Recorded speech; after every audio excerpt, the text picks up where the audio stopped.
할렐루야. 아멘. 주님의 이름으로 환영합니다. 지난 성일후 3일 동안도 하나님께서 저희들의 삶 가운데 함께해 주셨고 또 선하신 손길로 인도해 주셨습니다. 무엇보다도 감사한 것은 이렇게 하나님 앞에 예배드릴 수 있게 하신 것 너무나 감사합니다. 오늘 이 시간 우리가 마음을 다하고 성품을 다하고 힘을 다해서 여호와 하나님께 영과 진리로 예배드리겠습니다.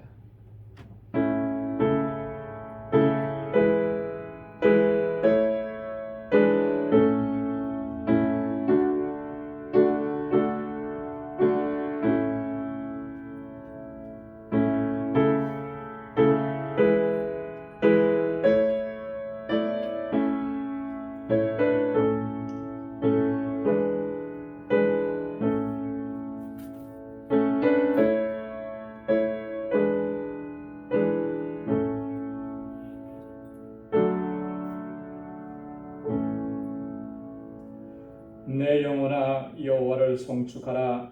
내 속에 있는 것들아 다 그 성호를 송축하라. 내 영혼아 여호와를 송축하며 그 모든 은택을 잊지 말지어다.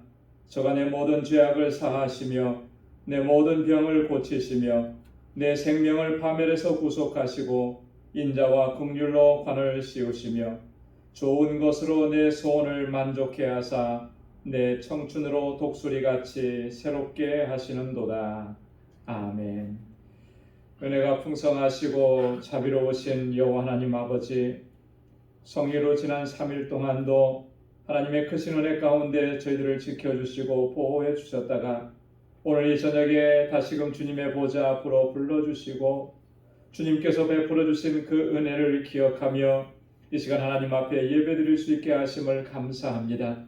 세상에 살면서 여러 가지 유혹 속에 저희들이 넘어지고 아버지의 뜻대로 순종하지 못하며 또 세상의 세파에 찌들리고 이리저리 상한 모습으로 주님 앞에 나왔습니다. 우리의 모습을 주님 긍휼히 여겨주시고 주님 앞에 우리의 허물과 죄악을 고백하오니 주님 용서하여 주옵시고 주님 다시금 저희를 거룩하게 하셔서 하나님 예배하기에 부족함 없도록 인도하여 주옵소서. 성령께서 우리 마음과 생각을 온전히 주장하여 주시며 오직 여호와 하나님 주님의 영광스러운 인재만을 사모하며 주님을 예배할 수 있도록 도와주옵소서. 저희의 예배를 받아 주옵소서. 하늘의 평강으로 덧입혀 주옵소서. 예수님의 이름으로 기원하옵나이다. 아멘. 우리 찬송 479장 함께 찬양 드리겠습니다. 479장입니다.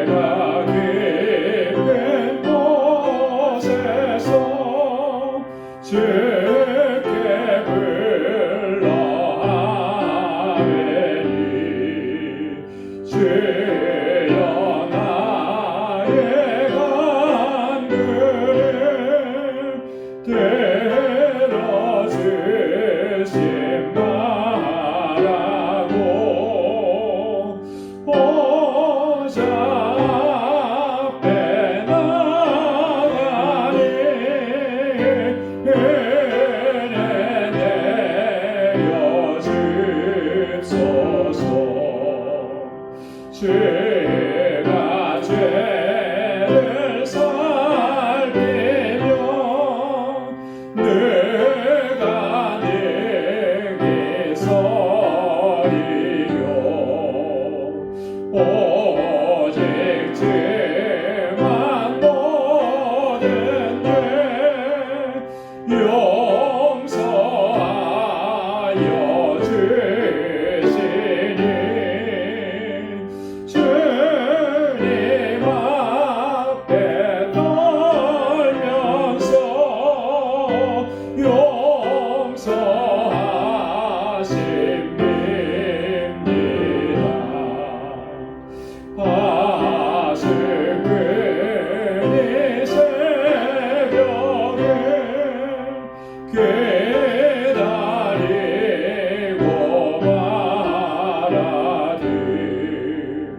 나의 영혼 주님만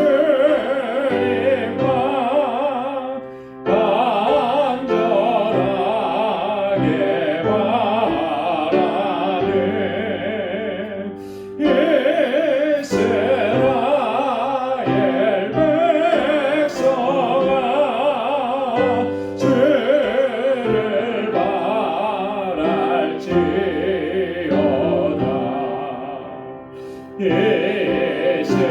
이스라엘 백성아 주만 믿고 말하라.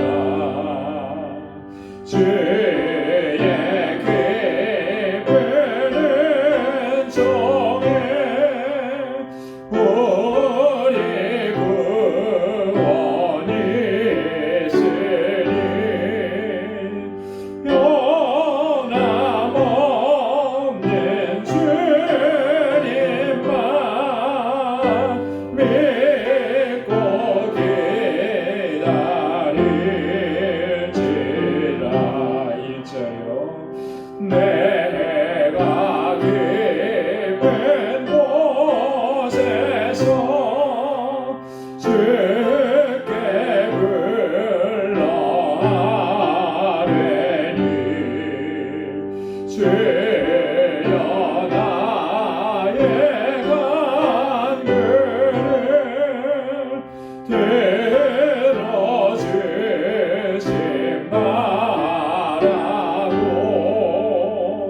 오자 앞에 나가니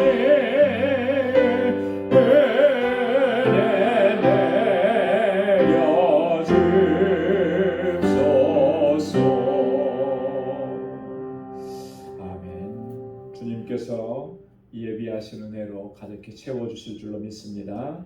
182장 찬양, 182장 힘차게 찬양하겠습니다. 빠르게 할게요.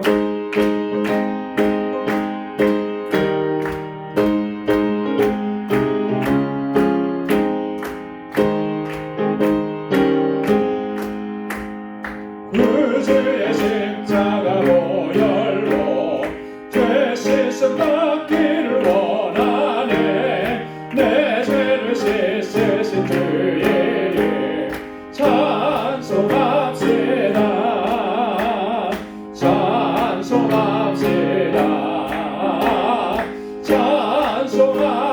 찬송합시다. 내 죄를 씻으신 주의 이름 찬송합시다. 죄악을 속하여 주신 주 내 속에 들어와 계시네. 십자가 앞에서 주의 이름 찬송합시다. 찬송합시다. 찬송합시다. 내 죄를 씻으신 주의 이름 찬송합시다. 주 앞에 흐르는 생명수 날 씻어 정하게 하시네. 내 기쁜 정성을 다하여 찬송합시다. 찬송합시다. 찬송합시다. 내 죄를 씻으신 주의 이름 찬송합시다. 내 주께 회개한 양심을 생명수 가운데 젖었네. 그 먹고 순전한 주의 이름 찬송합시다. 찬송합시다. 찬송합시다. 내 죄를 씻으신 주의 이름 찬송합시다. 3절 4절이요. 주 앞에 흐르는 생명수 날 씻어 정하게 하시네 내 기쁜 정성을 다하여 찬송합시다 찬송합시다 찬송합시다 내 죄를 씻으신 주 이름 찬송합시다 내 주께 회개한 양심이 생명수 가운데 젖었네 흠없고 순전한 주 이름 찬송합시다 찬송합시다 찬송합시다 내 죄를 씻으신 주 이름 찬송합시다 아멘. 우리의 모든 죄가 주님의 보혈로 깨끗하게 씻어지는 줄로 믿습니다. 우리 342장 찬양, 342장 찬송 용기를 당할 때 나의 믿음 적어라.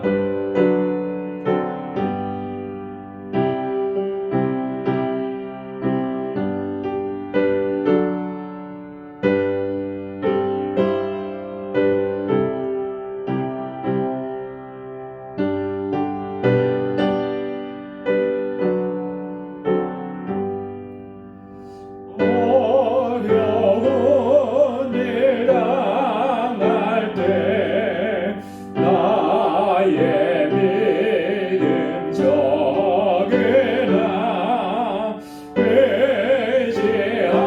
의지하는 내 주를 더욱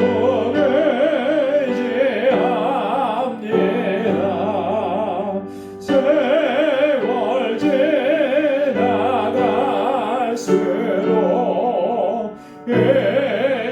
의지할 것뿐일세 아무 일을 만나도 예수 의지합니다 성령께서 내 맘에 밝게 비춰주시네 인도하심 따라서 주만 의지합니다 세월 지나갈수록 의지할 것뿐일세 아무 일을 만나도 예수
세월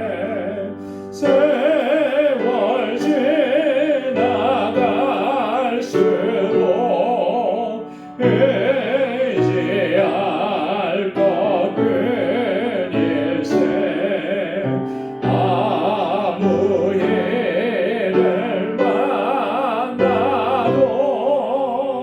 예수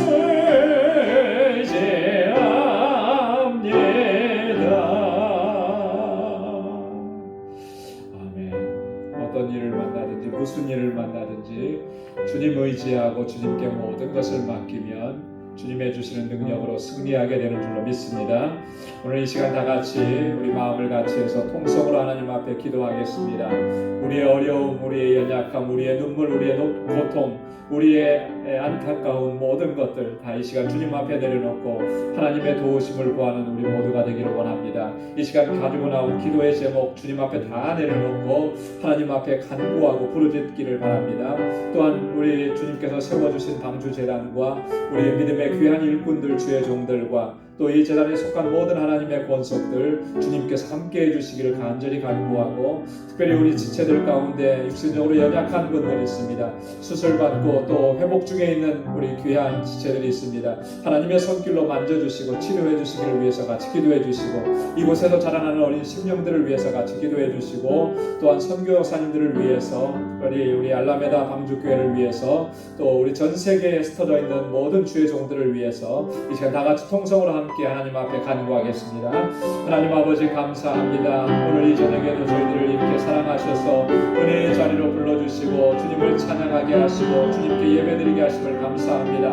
우리의 심령 가운데 찾아와 주시고 성령께서 만져주시고 아버지 하나님 주님을 향한 이 마음을 받아 주시옵소서. 주님의 은혜가 아니면 살아갈 수 없는 참으로 연약한 저희들입니다. 이 시간 주님 앞에 엎드려 간구하고 부르짖고 기도하오니 아버지 하나님 사랑하는 주의 종들의 부르짖음에 귀한 응답을 허락하여 주시옵소서. 얼마나 연약하여서 자주 넘어지고 쓰러집니다. 아버지의 뜻대로 순종하지 못하여서 아버지 하나님 내 마음대로 내 생각대로 육신의 정욕을 쫓아 살아왔던 삶을 주님 앞에 고백합니다. 주님 용서하여 주옵소서. 우리의 고통과 우리의 아버지 하나님 괴로움 아버지 우리의 눈물을 하나님 앞에 모두 바쳐드립니다. 주님 기억하여 주시고 주님의 손길로 만져주시고 아버지 하나님 그 능력의 손길로 우리를 받아주시고 아버지 치료하시고 온전하게 회복시켜 주시고 주님께서 주신 이 구원의 기쁨과 감격을 놓치지 않도록 인도하여 주옵소서. 아버지 하나님 주 앞에 나올 때마다 주의 주시는 대로 가득히 채워주시고 아버지 주의 능력으로 우리를 붙들어 주셔서 아버지 하나님 다시 회복시켜 주시며 그 은혜 안에서 강건해지고 아버지 주님께서 주신 사명을 감당하기에 부족함 없도록 도와주옵소서. 아버지 우리 주님께서 세워주신 방주재단을 지금까지도 선하신 역사 이루시며 인도해 주심을 감사합니다. 정말 아버지 세상을 향하여서 진리의 등대가 되게 하시고 구원의 방주가 되게 하여 주옵소서. 모든 우리 믿음의 본석들 한 사람 한 사람 주께서 능력의 장중에 붙들어 주시고 세상 가운데 나아가서 주님의 증인으로 살아가게 부족함 없게 하시며 주의 성령으로 늘 충만하게 하여 주옵소서. 특별히 아버지 세워주신 하나님의 귀한 일꾼들 주의 종들에게 권능으로 함께 하여 주시고 성령 충만하게 하시고 저들의 믿음을 더욱 견고하게 하시고 아버지 앞에 충성스러운 종으로 서게 하여 주시옵소서. 주님을 위해서 주님의 몸된 재단을 위해서 헌신하고 수고하고 눈물을 흘리고 땀 흘려 수고하고 봉사하는 그 마음과 정성과 수고를 기억하여 주시고 주의 은혜로 가득히 채워 주시옵소서. 아버지 하나님 우리 방주교회가 정말 아버지 믿음의 역사와 사랑의 수고 소망의 인내로 성난 교회가 되게 하여 주시고 구원의 방주가 되기 부족함이 없도록 인도하여 주옵소서. 이곳에서 자라나는 어린 심령들과 사랑하는 학생들 청년들을 주께서 붙잡아 주시고 정말 이 세대를 이끌어 나가는 하나님의 귀한 일꾼들로 저희를 든든하게 세워주시고 하나님 잘 교배하는 믿음의 아들과 딸들이 다 되게 하여 주시옵소서.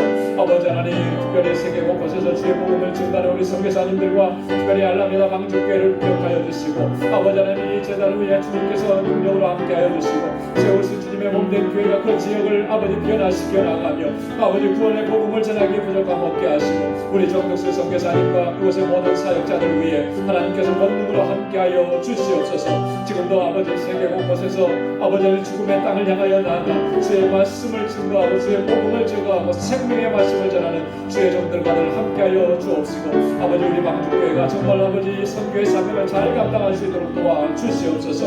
아버지 하나님 오늘도 이 시간 저희들 주님 앞에 나와서 주의 말씀을 사모하고 아버지 하나님 주의 말씀을 간절히 간구하고 주님 이 시간도 주의 귀한 말씀으로 우리의 심령을 깨우쳐 주시고 주님 앞에 새롭게 결단하는 은혜의 시간이 되도록 주님 역사하여 주시옵소서. 주님 함께 하실 줄로 믿습니다. 감사합니다. 모든 영광 주님 앞에 올려드립니다. 예수님의 이름으로 간절히 기도드리옵나이다.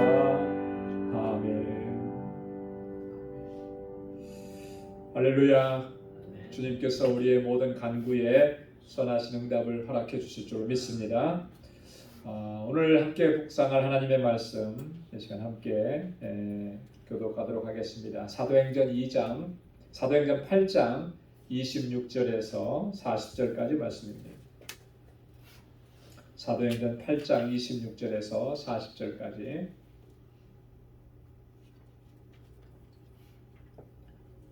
제가 한 절 읽고 여러분 한 절 읽고 우리 같이 교독하도록 하겠습니다.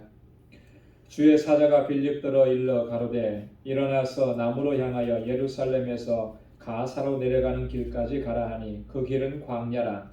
일어나 가서 보니 에디오피아 사람 곧 에디오피아 영 간닥의 모든 거를 맡은 큰 권세가 있는 내시가 예배하러 예루살렘에 왔다가 돌아가는데 병거를 타고 선지자 이사야의 글을 읽더라. 성령이 빌립더러 이르시되 이 병거로 가까이 나아가라 하시거늘 빌립이 달려가서 선지자 이사야의 글 읽는 것을 듣고 말하되 읽는 것을 깨닫느뇨. 대답하되 기도하는 사람이 없으니 어찌 깨달을 수 있느냐 하고 빌립을 청하여 병거에 올라 같이 앉으라 하니라. 읽는 성경 귀절은 이것이니 일렀으되 저가 사지로 가는 양과 같이 끌리었고 털 깎는 자 앞에 있는 어린 양의 잠잠함과 같이 그 입을 열지 아니하였도다. 낮을 때에 공변된 판단을 받지 못하였으니 누가 가히 그 세대를 말하리요 그 생명이 땅에서 빼앗기미로다 하였거늘. 내시가 빌립더러 말하되 청컨대 묻노니 선지자가 이 말한 것이 누구를 가리킴이뇨 자기를 가리킴이뇨 타인을 가리킴이뇨. 빌립이 물려가 이 글에서 시작하여 예수를 가르쳐 복음을 전하니 길 가다가 물 있는 곳에 이르러 내시가 말하되 보라 물이 있으니 내가 세례를 받음이 무슨 거리낌이 있느뇨. 이에 명하여 병거를 머물고 빌립과 내시가 둘 다 물에 내려가 빌립이 세례를 주고 둘이 물에서 올라갈새 주의 영이 빌립을 이끌어 간지라. 내시는 혼연히 길을 가므로 그를 다시 보지 못하니라. 빌립은 아소도에 나타나 여러 성을 지나다니며 복음을 전하고 가이사라에 이르니라. 아멘. 우리 지난주에 이어서 우리 사도행전 8장에 있는 이 말씀을 계속 우리 묵상을 합니다. 지난주에는 누구에 대한 이야기를 어떤 사건에 대해서 우리가 같이 말씀을 묵상했나요? 기억나시죠? 네. 그 빌립보에서 하나님의 큰 권능이라 자칭 큰 자라 이렇게 일컬음을 받았던 마술사 시몬에 대한 이야기였죠. 네. 시몬이 이 빌립을 쫓아다니면서 이 빌립이 행하는 그런 능력, 권능 이것을 보고 놀랬고 베드로와 요한이 사마리아 지역에 파송을 받아서 와서 사마리아의 그 믿는 자들을 위해서 성령 받기를 위해서 기도했을 때 성령이 임하는 것을 이 시몬이 봤단 말이죠. 그걸 돈 주고 살려고 하다가 베드로에게 크게 책망을 받았습니다. 그냥 단순한 책망 정도가 아니고 저주에 가까운 선포죠. 내가 내 은과 함께 망할지어다. 이렇게. 내 마음에 악한 것이 있는데 돌이켜 회개하라 이렇게 책망을 받았던 이 사건을 우리가 같이 묵상을 했습니다. 오늘 본문에는 우리가 함께 봉독한 내용처럼 여기서 알 수 있듯이 이 에티오피아 내시에 관한 이야기입니다. 빌립이 에티오피아 내시에게 예수 그리스도의 복음을 증거하고 그래서 이 내시가 세례를 받고 이렇게 기쁨으로 이렇게 돌아가는 이런 장면. 그 가운데서 빌립이 어떻게 사역을 했었는지 이런 내용들을 이제 구체적으로 기록을 해놓고 있습니다. 그래서 오늘 본문을 보면 세 부분으로 우리가 좀 나눠서 볼 수 있는데요. 26절에서 29절까지는 빌립이 성령의 지시를 받는 장면이 나옵니다. 그렇죠? 성령께서 주의 사자가 그에게 나타나서 그가 감당해야 될 일들에 대해서 구체적으로 지시를 해줍니다. 그리고 빌립은 그 성령의 지시에 순종해서 따라가서 사역을 감당하죠. 30절에서부터 39절까지 길게 이 내용을 보면 이디오피아 내시에게 복음을 전하고 그리고 그가 세례를 받는 이런 내용들이 기록되어 있습니다. 그리고 마지막 40절에는 결론적으로 이후에도 빌립은 계속해서 지역마다 다니면서 한 곳에 머무르지 않았어요. 지역마다 다니면서 복음을 전하죠. 이런 분들을 가리켜서 순회 전도자라 보통 그렇게 이야기하는데요. 이 빌립의 순회 전도 사역을 마지막 절에 기록을 해놓고 있습니다. 그래서 오늘 본문을 통해서 우리가 몇 가지 좀 살펴보려고 하는데요. 먼저 오늘 주된 내용은 이디오피아 내시에 관한 내용이잖아요, 그죠? 그래서 이디오피아 내시는 어떤 사람이었고 또 그가 보여준 신앙적인 모습은 어떤 것들이었느냐라고 하는 것을 좀 먼저 살펴보려고 합니다.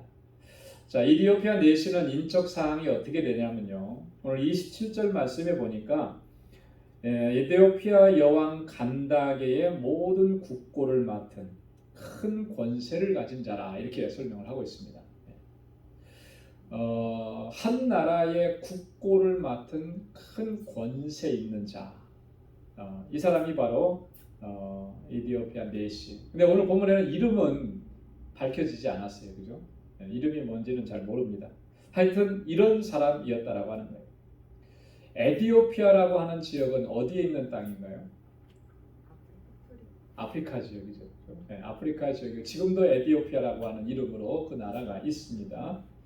그 헬라어로는 에디오피아를 아이디오피아라고 한다. 아이디오피아.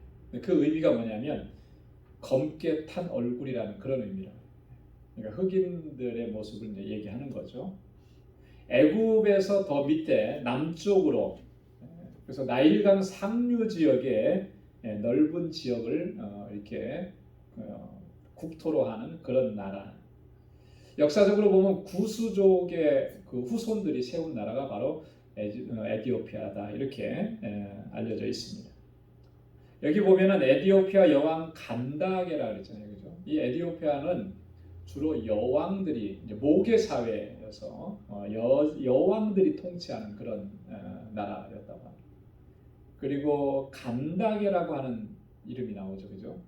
간다게라고 하는 것은 이 여왕의 이름이 아니고 왕에 대한 그 나라 왕조의 왕에 대한 일반적인 칭호라고 하는.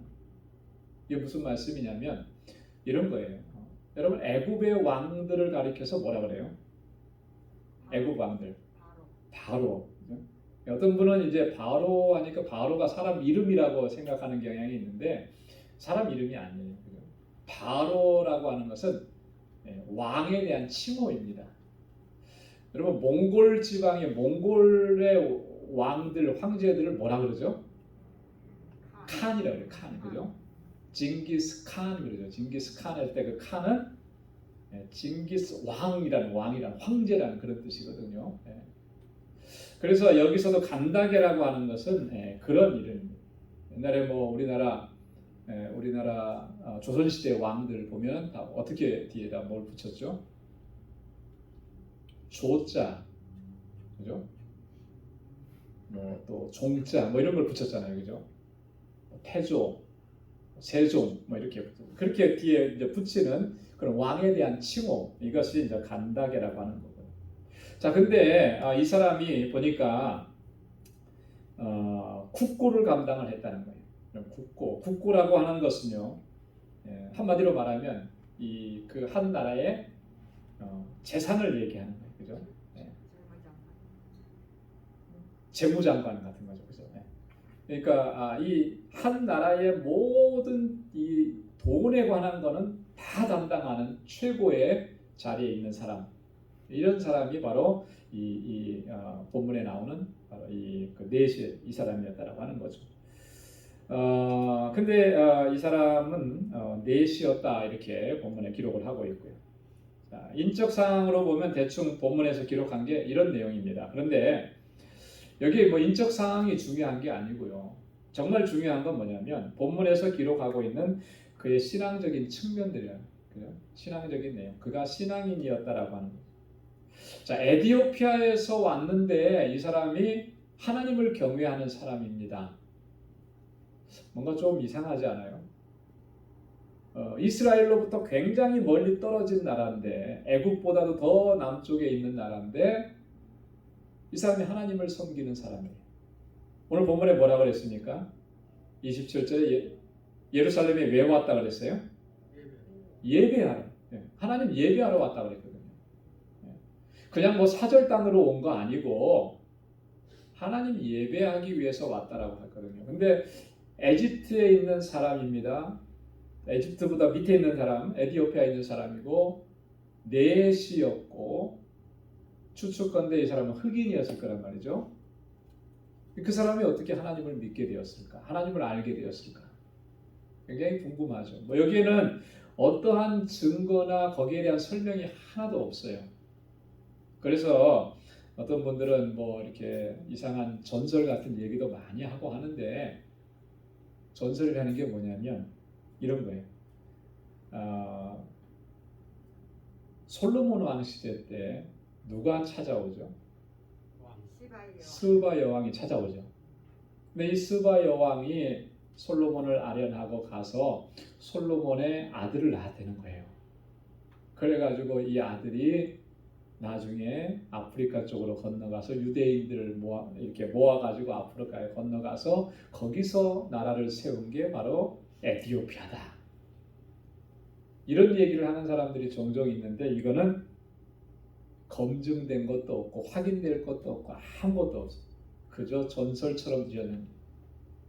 역사적으로 볼 때는요, 이 에티오피아가 오래전부터 유대인들이 그곳에 이주해서 살았다라고 하는 그런 역사적인 기록들이 좀 있어요. 자, 디아스포라 유대인들이 일어나게 되면서부터 그렇죠. 유다가 멸망을 당하고 나서 뿔뿔이 다 흩어지게 되죠. 바벨론으로만 포로로 잡혀간 게 아니고 그 외의 지역으로까지 많이 이렇게 퍼져 나갔다라고 하는 거예요. 그래서 그 중에 한 부류가 이곳까지 내려가서 그렇게 거기에 거주하고 살았고 그들에 의해서 하나님을 경외하는 신앙이 전해졌을 것이다. 이렇게 추정을 해볼 수 있다라고 하는 것이죠. 구레네 사람 시몬이라고 하는 사람이 나와요, 그죠? 이 사람도 예루살렘에 올라왔다가 하나님 예배하고 명절을 지키기에 올라왔다가 예수님의 십자가를 대신 졌던 사람. 이 사람은 흑인 계통입니다, 그죠? 주로 이제 이 구레네 사람 시몬은 북부 아프리카 출신이라 이렇게 얘기를 합니다. 이렇게 많이 흩어져 있었다라고 하는 거죠. 자, 그런데 이 사람이 하나님을 경외하는 진실한 신앙인이었다라고 하는 거예요. 자, 이방인이고 넷이라고 하는 그런 신분이었기 때문에 아마 성전에 올라왔어도 성전 안에 들어가서 예배를 못 드렸을 겁니다. 이방인의 뜰에 거기서 이제 참여를 했을 것이죠. 자, 그런데 이 에티오피아 넷이가 정말 엄청나게 먼 거리임에도 불구하고 예루살렘으로 하나님 예배하기 위해서 올라와. 자신의 그 신분적인 제약이 분명히 있습니다. 그죠? 성전에 들어가서 예배를 드릴 수 있는 상황도 아니에요. 그럼에도 불구하고 하나님을 예배하기 위해서 예루살렘에 와. 하나님을 향한 그의 열정, 그의 신앙, 그 신앙의 열정을 우리가 엿볼 수가 있다라고 하는 거죠. 우리나라도 보면은요, 예전에 저희 부모님 세대 한국에서 이렇게 보면 정말 예배드리기 위해서 얼마나 최선을 다했는지. 저희 아버님이 처음 목회 시작하실 때는 시골에서 목회를 하셨거든요. 그래도 저희가 살던 동네에는 시골이지만 교회가 많이 있었어요. 뭐 한 10분, 15분 거리에 교회가 한 3개 정도가 시골 마을인데도 있어요. 교단마다 하나씩 있었던 것 같아요. 통합측 교회 하나, 합동측 교회 하나, 감리교회 하나 이렇게 있었던 것 같아요. 그런데 실제로 그 시대, 뭐 그 이전 시대에는요, 교회가 흔하지 않았잖아요. 그때는 한번 예배드리러 가기 위해서는 정말 수십 리길을 정말 그 추위를 뚫고 그렇게 가서 예배를 드리고 그리고 돌아오고 기쁨으로 그렇게 예배를 드리고 그렇게 했던 그 신앙적인 열정들이 뜨거움이 있었다라고. 자, 그런데 그렇게 해서 사실은 오늘날 한국의 대한민국의 기독교가 이렇게 부흥하고 발전했는데 과연 오늘날에는 우리가 정말 그런 하나님을 예배하는 열정이 우리 안에 있느냐? 그죠? 정말 우리가 하나님 예배하는 일을 소중하게 여기고 하나님 예배하는 일에 우리가 최선을 다하고 있느냐? 그에 비하면 정말 우리가 너무나 연약하고 부족하고 뭐라고 할 말이 없을 정도라. 우리가 하나님 예배하는 이 예배를 온전하게 회복해야 할 줄로 믿습니다. 요즘에 참 많이 목회자들 가운데서도 저희들이 많이 걱정하는 것 중에 하나가 뭐냐면 이 코로나 바이러스가 가져다 준 이런 현상들이에요. 바이러스 때문에 요즘에 뭐 인터넷 예배가 대세다 그래가지고 앞으로는 그렇게 가야 된다라고 하는 그런 얘기들을 많이 하는데 이거 굉장히 우려스러운 일이라고 하는 거죠. 우려스러운. 그게 정말 하나님께서 기뻐 받으시는 그런 예배일까?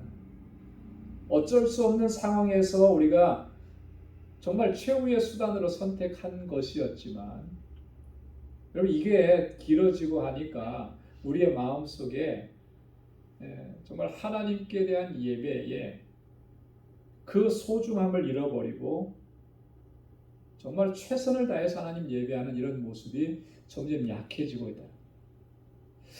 인터넷 접속을 하고 이렇게 보면요, 처음에는요 통계가 나와 있어요. 처음에는 그래도 다 이렇게 인터넷 접속을 해서 예배를 드리고 하더래요. 그런데요, 이제는 점점 그 접속하는 숫자도 점점 줄어든다는 거죠.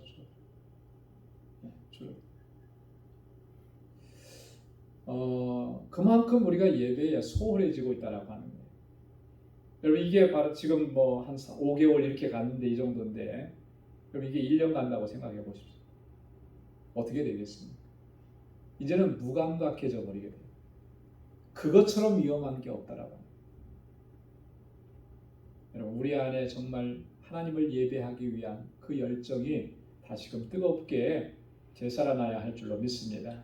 이것을 회복하지 않으면 소망이 없는 거예요. 하나님 예배하는 일에 열정을 우리가 회복하지 않으면 교회는 소망이 없는 거죠. 개인도 소망이 없는 거예요. 오늘 이 에디오피아 내시가 보여줬던 이 신앙적인 열정, 하나님 예배하기 위한 이 열정을 우리도 온전하게 회복시켜 하나님 앞에 서야 할 줄로 믿습니다. 이 예배에 대한 열정뿐만 아니라 그의 간절함이 하나님의 말씀에 대한 열정으로도 드러나 있는 것을 볼 수가 있어요. 28절에 보면 돌아가는데 이제 하나님 예배하고 자기네 나라로 돌아가는데 병거를 타고 갑니다. 근데 그 병거 타고 가면서 어떻게 해요? 그냥 가는 게 아니고 뭘 읽으면서 가요. 선지자 이사야의 글을 읽으면서 가요. 여러분 차를 타고 가시면서 책을 보신 경험 있죠? 전철을 타고 가시면서 성경 읽어보신 적 있죠? 없으신가 보다. 대답을 안 하신 거예요. 아마 한두 번쯤은 있으실 거예요. 그죠? 네. 차 타고 가면서 성경이나 책을 읽는 게 쉽습니까? 쉽지 않아요. 아마 지금은 연세 드신 분들은 하시라 그래도 못 하실 거예요. 글자가 안 보이니까요. 이게 흔들려서. 자, 근데 보십시오. 병거를 탔어요. 병거를. 그때 그 길은 아스팔트 길이었을까요? 아니겠죠. 성경을 읽을 수 있는 그런 어떤 환경이 전혀 아니죠. 그럼에도 불구하고 그는 병거를 타고 가면서 이사야 선지자의 글을 읽었다 그랬어요. 뭐 그 글자 크기가 얼마나 컸는지 그건 알 수가 없지만, 자, 그가 가면서 이사야의 글을 읽었다라고 하는 것은 무엇을 의미하느냐면 이사야의 글을 통해서 이사야를 통해서 주셨던 하나님의 말씀을 들었다는 얘기 아니겠어요? 그죠? 그 말씀을 듣고 그 말씀을 묵상하면서 지금 자기네 나라로 돌아가는 거예요. 근데 그 부분이 어떤 부분이었냐면 32절 33절에 보니까 메시아에 대한 예언의 글이었어요. 저가 사지로 가는 양같이 끌리었고 털 깎는 자 앞에 있는 어린 양의 잠잠함과 같이 그 입을 열지 아니하였도다. 낮을 때에 공변된 판단을 받지 못하였으니 누가 감히 그 시대를 말하리요. 그 생명이 땅에서 빼앗김이로다. 이렇게 된 구절. 이사야서 53장 7절 8절 말씀, 메시아의 순환에 대한 그 내용을 읽으면서 그가 갔다. 여러분, 우리가 이 말씀을 통해서도 도전을 받게 되는데요. 정말 하나님의 말씀을 정말 부지런히 읽어야 됩니다. 언젠가도 제가 말씀을 드렸는데 전 세계에서 그 최고의 베스트셀러는 뭐라 그랬죠? 성경이라 그랬습니다. 근데 아이러니컬하게도 베스트셀러 가운데에서도 가장 안 읽혀지는 책이 뭐냐면 성경이래요. 성경. 압도적으로 베스트셀러인데 그렇게 많이 팔렸는데 가장 안 읽혀지는 베스트셀러가 성경. 일반 책에서 베스트셀러 하면 그 책은 다들 읽어보는 거죠. 그게 뭘 말하는 거겠습니까? 우리 그리스도인들이 참 성경 많이 안 읽는다라고 하는 거예요. 이게 사실은 우리를 영적으로 점점 약화시키는 겁니다. 하나님의 말씀이 영의 양식이라고 그랬는데, 하나님의 말씀이 능력이라고 그랬는데 그 말씀을 읽지 않으면 능력이 어디서부터 오는 거겠어요? 우리가 어떻게 강해지겠습니까? 하나님의 말씀을 부지런히 읽어야 돼요. 열심히 읽어요. 자, 근데 열심히 읽는 것도 중요한데 그거보다 더 중요한 게 뭐냐면 오늘 이 그 에디오피아 네이시가 보여준 게 뭐예요? 말씀 깨닫기를 간절하게 사모하는 거예요. 자, 보십시오. 30절 말씀에 보면 빌립이 다가가서 이렇게 얘기합니다. 읽는 것은 깨닫느뇨 그래요. 깨닫느뇨. 그럼 이게 중요한 거 아니겠어요? 그죠? 말씀을 읽었는데 그 말씀을 깨닫지 못하면 되게 영적으로 유익이 전혀 없죠. 그 말씀이 주는 베네핏을 우리가 누릴 수가 없어요. 그래서 우리가 깨닫기를 위해서 기도해요. 성경을 읽을 때 항상 먼저 기도해야 될 내용이 뭐냐? 성령께서 이 하나님의 말씀 조명해 주시고 그걸 깨달을 수 있도록 우리를 도와달라. 말씀을 읽을 때마다 이 말씀이 내게 무엇을 말씀하시는 것인지, 하나님의 뜻이 무엇인지 깨닫게 해달라고 우리가 그렇게 간구하고 기도하고 말씀을 읽고 묵상을 해야 된다. 그러면 반드시 하나님은 성령을 통해서 말씀을 깨닫게 하시는 은혜를 허락해 주시는 줄로 믿습니다. 자, 빌립이 깨닫느뇨 그러니까 네시가 뭐라고 했어요? 지도하는 사람이 없이 어떻게 내가 깨달을 수 있겠습니까? 그러면서 이 빌립을 청해서 병거에 올라와서 앉으라고 이렇게 얘기하죠. 그러면서 한 가지 질문을 합니다. 34절에 보니까 네시가 빌립더러 말하되 청컨대 묻노니 선지자가 이 말한 것이 누구를 가리킴이뇨? 자기를 가리킴이뇨? 타인을 가리킴이뇨? 자, 이사야 선지자의 글을 읽으면서 도대체 이 사람이 누구를 가리키는 것입니까? 이렇게 물어요. 물어요. 그러면 이 말씀을 깨닫고 말씀을 묵상할 때 가장 중요한 기본적인 내용이 뭐냐? 기본적인 요소가 바로 이런 질문인 거죠. 질문. 내가 이런 질문을 한다라고 하는 것은 내가 이것을 알고 싶다라고 하는 그런 의미를 담고 있죠.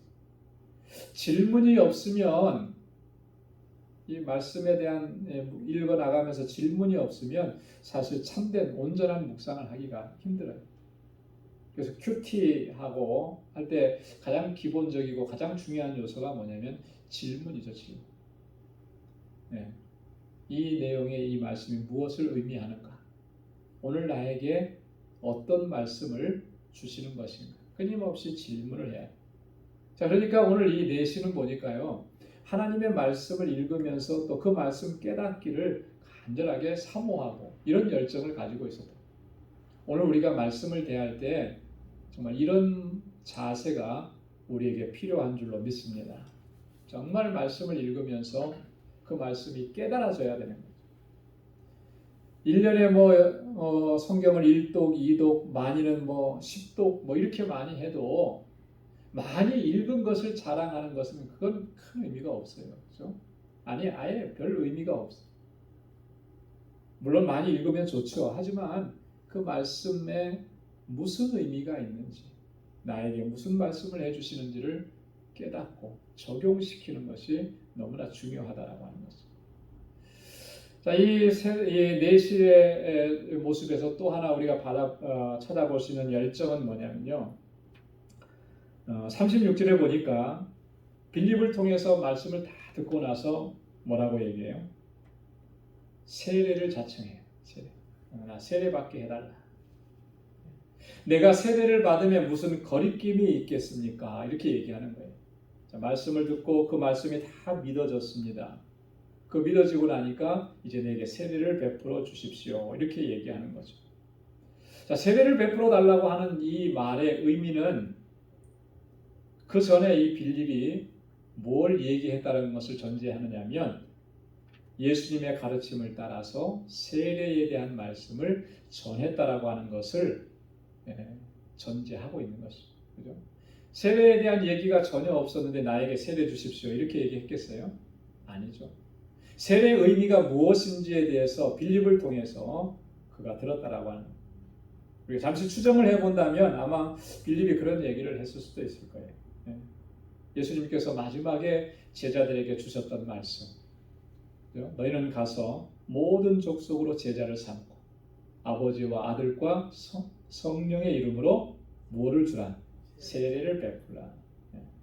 예수 그리스도를 믿는다고 너희가 고백했고 그 믿음을 고백했다면 이제 세례를 베풀어야 된다. 아마 이런 얘기를 다 들었을 거랍니다. 그러니까 세례를 내게 베풀어 주십시오. 그렇게. 오늘 본문에 보면은 37절 보십시오.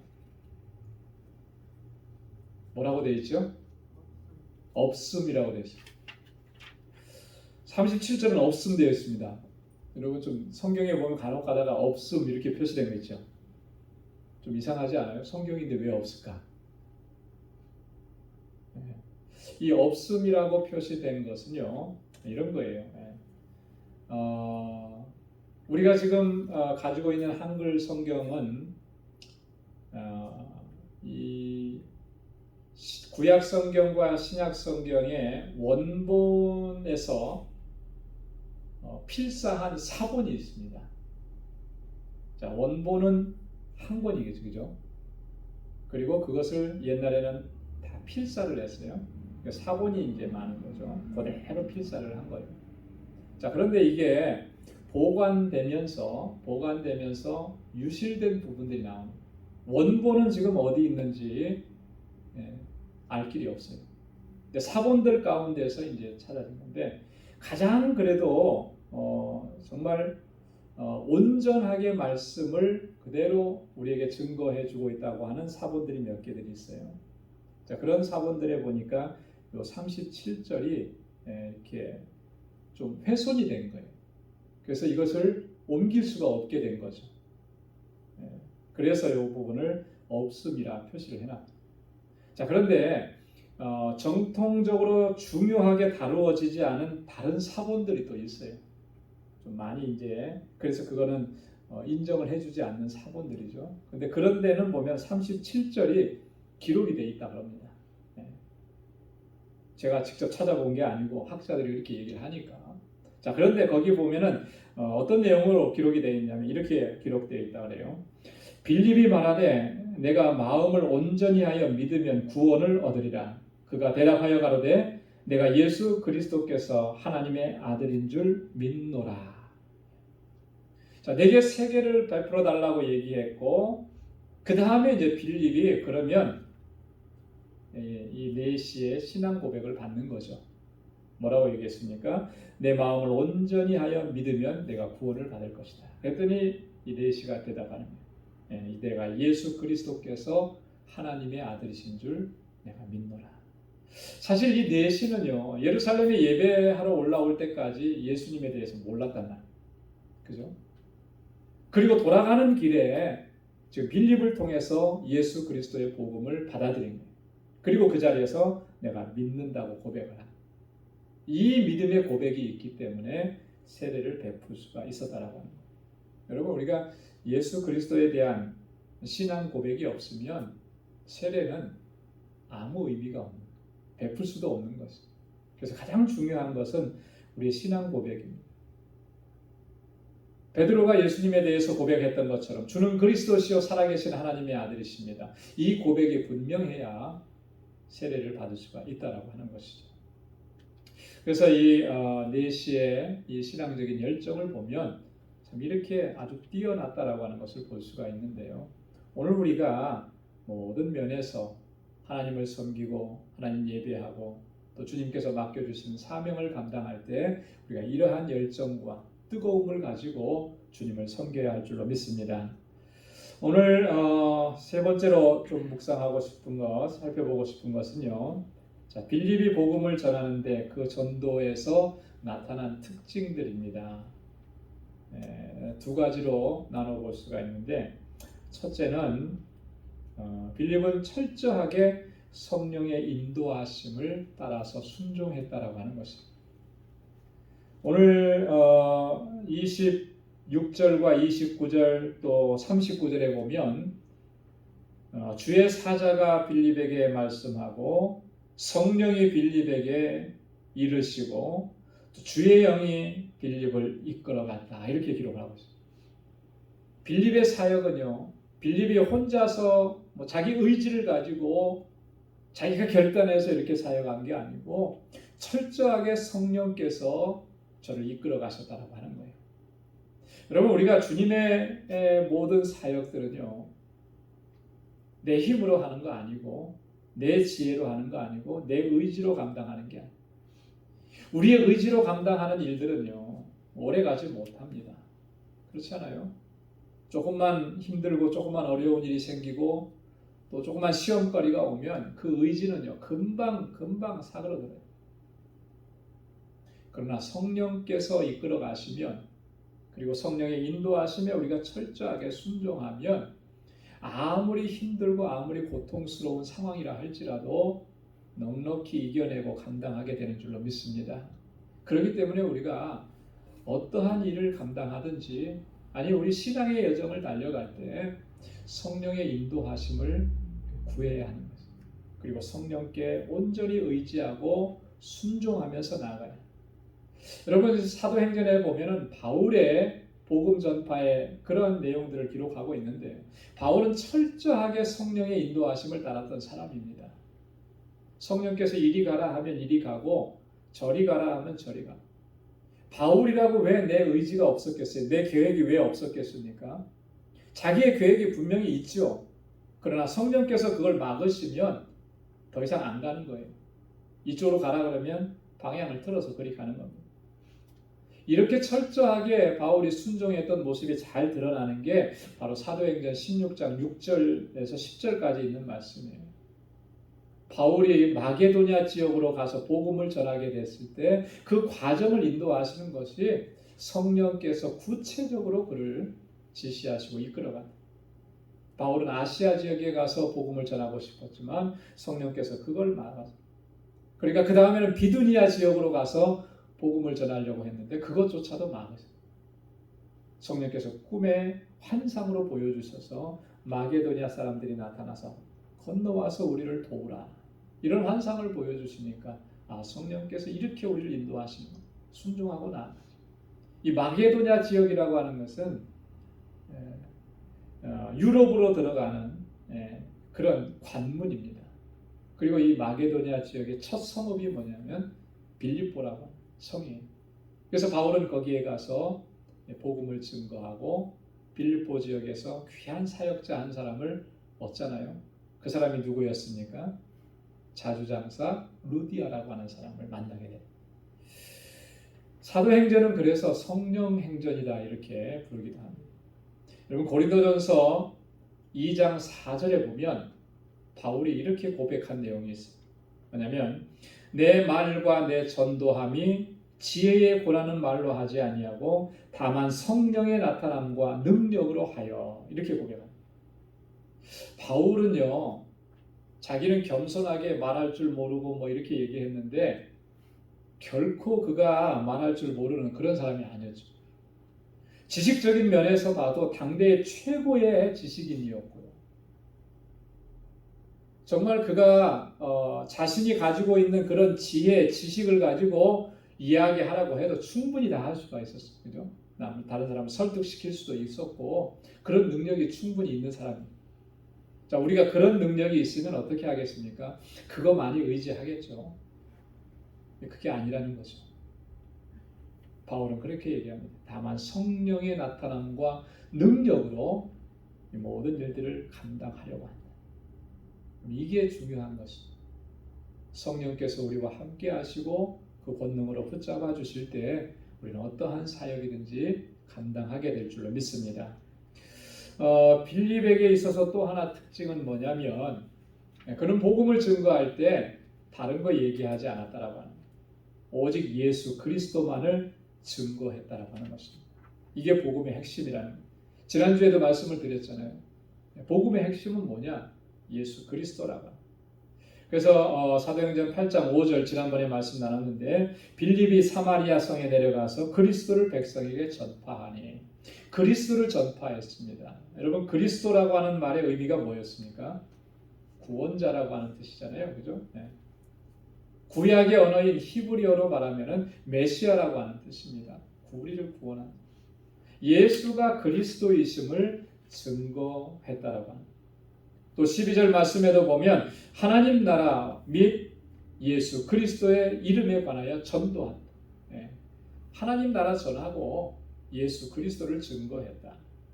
오늘 본문에도 보면 35절에 예수를 가르쳐 복음을 전했다. 예수가 복음이라고 하는 거예요. 우리가 증거해야 할 이 복음의 핵심은 바로 예수 그리스도입니다. 그래서 여러분 우리가 가서 전도하고 할 때 다른 거 얘기할 필요가 하나도 없어요. 그죠? 다른 거 얘기. 뭐 우리 교회는 뭐 어떻고 우리 교회는 뭐가 잘 돼 있고 뭐가 잘 돼 있고 여러분 그렇게 해서 한 사람 데리고 올 수 있을지 몰라도 그에게 예수 그리스도의 복음이 들어가지 않으면 그게 무슨 의미가 있겠어요? 그죠? 어떻게 하든지 간에 우리는 그리스도를 증거하고 그래서 그 사람이 예수 그리스도를 나의 구주로 영접할 수 있도록 그렇게 해야 하는 것입니다. 바울이 복음을 전할 때는 항상 그것이 그의 최우선순위였습니다. 사도행전 16장에 보면 간수가 바울에게 나와서 어떻게 하여야 내가 구원을 얻을 수 있습니까? 그렇게 간청을 하고 물으니까 뭐라고 얘기했습니까? 주 예수를 믿어라. 그래야만 너와 내 집이 구원을 얻으리라. 베드로가 그렇게 얘기했습니다. 구원 얻을 만한 다른 이름을 우리에게 주신 일이 없다. 그래서 우리가 믿지 않는 사람들에게 전해야 될 것은 예수, 우리의 구원자, 예수가 복음이고 예수가 생명이고 예수가 우리를 살리신다라고 하는 것, 예수가 영생이라고 하는 것. 왜 예수 믿느냐? 복받기 위해서, 잘되기 위해서, 형통하기 위해서, 출세하기 위해서. 여러분 이런 것으로 우리가 예수 그리스도 복음을 증거하는 것은요. 예전에는 그렇게 했을지 모르는데요. 그게 어떤 중심이 아니라는 거예요. 그렇죠? 우리는 예수 증거해야 되고 예수가 영생이고 생명인 것을 전해야 예수로 말미암아 우리가 구원받아야 된다라고 하는 것을 전해야 하는 것입니다. 그랬을 때 한 생명이 하나님 앞에서 영생을 얻게 되는 놀라운 구원의 역사를 하나님께서 이루어 주실 줄로 믿습니다. 이 빌립이 이처럼 이렇게 성령에 충만해져서 성령의 인도하심을 따라서 그가 가는 곳마다 예수의 복음을 증거했던 것처럼 오늘 저와 여러분들도 그렇게 예수 복음을 증거하면서 일평생 주님의 뜻을 이루어가는 우리 모두가 될 수 있기를 주님의 이름으로 축원합니다. 기도하겠습니다. 하나님 아버지 감사합니다. 오늘도 이 시간 저희들을 이처럼 사랑하시고 저희들을 은혜 가운데 불러주심을 감사합니다. 주께서 귀하게 사용하셨던 빌립이 어떻게 주의 복음을 증거했는지 오늘 이 말씀을 통해서 저희가 도전받게 하시고 우리가 무엇을 증거해야 하는지 다시 한번 우리 마음속에 새기게 하시니 감사합니다. 우리의 삶 속에 해이해져 있고 느슨해져 있었던 신앙의 열정을 다시 회복할 수 있도록 주 성령께서 우리를 붙잡아 주시고 주님 앞에 우리를 바로 세워주시고 주님을 향한 이 뜨거운 마음을 다시금 회복할 수 있도록 은혜 베풀어 주옵소서. 마음을 다하고 힘을 다하고 뜻을 다하여서 하나님 예배하고 주님 찬양하게 하시고 담대하게 나아가서 예수 그리스도를 선포하고 증거하게 하시고 그래서 하나님께서 찾으시는 영혼들을 주님 앞으로 인도하게 하는 이 귀한 사명을 우리의 삶의 최우선순위로 삼을 수 있는 저희들 되게 하여 주옵소서. 우리 방주교회 모든 믿음의 권속들이 정말 하나님께서 우리에게 명하신 이 귀한 명령들을 온전하게 감당하고 그렇게 하나님께 영광 돌리며 살아가는 주의 신실한 종들이 다 될 수 있게 하여 주옵소서. 성령으로 충만하게 하시고 저희에게 믿음을 더욱더 굳건하게 하여 주시고 오직 주님만 의지하고 믿음으로 살게 하여 주옵소서.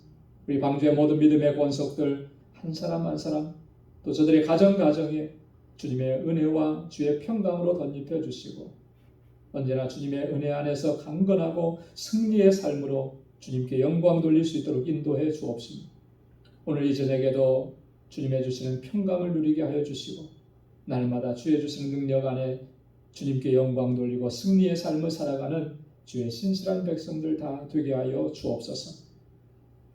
이제는 우리 주 예수 그리스도의 무한하신 은혜와 하나님 아버지의 크고 놀라우신 사랑과 성령의 위로 교통 충만하심의 역사가 아버지 앞에 늘 마음을 다하고 뜻을 다하고 힘을 다하여 주님 예배하고 주님께서 우리에게 맡겨주신 사명을 잘 감당하기로 결단하는 우리 방주의 모든 믿음의 권속들과 저들의 가정과 직장과 생업의 터전 위에 학업 위에 이제로부터 영원까지 함께 하시기를 간절히 축원하옵나이다. 아멘.